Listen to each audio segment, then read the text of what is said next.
codes. Those codes are transcribed using RNA polymerase into RNA. That RNA then goes out of the nucleus, gets a 5' cap, and gets a 3' poly A tail, and it's ready for ribosomes to come on to read that code.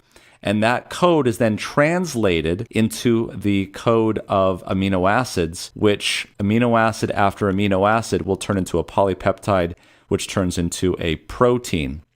And proteins are how the cell gets things done. So it moves by proteins, actin and myosin.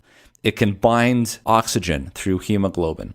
It can do cellular metabolism. All of those enzymes in glycolysis, in the citric acid cycle, all those things that you learned in biochemistry, those are all enzymes, those are all proteins. So that's the normal situation. Now enter coronavirus. Coronavirus has its own genome. It is made out of RNA, and that RNA just happens to have a 5' head and a poly A tail. So when it pops into the cytosol, it's going to be read by those same ribosomes that can't tell the difference. Except this time, instead of making a protein that's useful to your cell, this RNA that comes out of the virus is going to make something called a RNA-dependent RNA polymerase. And it's this enzyme right here that is going to read from the 3' M to the 5' end of the viral RNA and replicate it.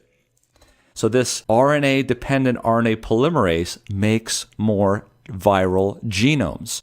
It's also known as replicase for that reason. And there's something that has been shown to inhibit this replicase, and that is zinc. Zinc will shut down RNA-dependent RNA polymerase or replicase. And so that is what we learned. The problem is, how do you get zinc inside the cell? The problem with zinc is that it's an ion. It's a 2+ ion. And ions cannot get through the cellular membrane unless there's a transporter that allows it to come in. In fact, the way that they tested this in the paper is with an ionophore, which allows the zinc to come into the cell. So they could see that the activity of this RNA-dependent RNA polymerase was reduced. This is the paper. Zinc inhibits coronavirus RNA polymerase activity in vitro, and zinc ionophores block the replication of these viruses in cell culture. When they looked at the SARS-CoV virus, that